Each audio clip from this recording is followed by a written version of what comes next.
Elossa 24H.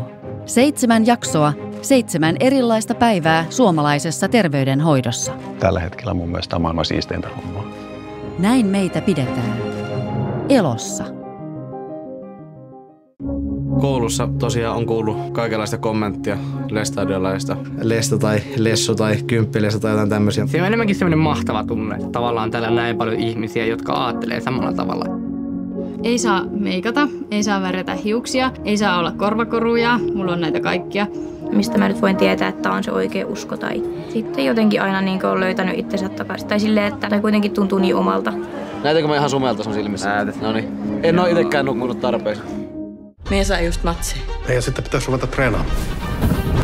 Aina on joku hätätilanne. Aina on joku syy. Se on joko nyrkkeily, se on työ. Aina on joku muu kuin koti ja perhe. Tällaista ei usein tule vastaan. Tämä on meidän hinta. Se keräät itsesi. Menet ja näytät sille taivaan merkit.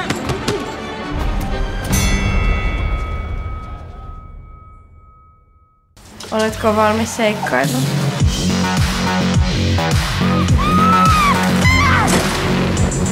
Et sä noit liivejä tarvii.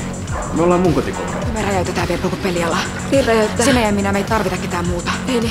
Kai sä tajut, että mä oon poliisi, hä? Tämä baari ei ole mikä tahansa baari. Tämä on elämäntapa. Uutta kotimaista elokuvaa. Teemalla ja Areenassa.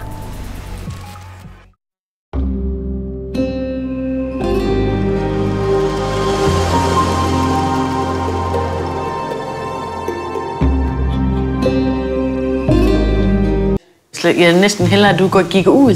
Nej, det ved jeg godt, du ikke skal, men den kom virkelig til at gå ondt, den.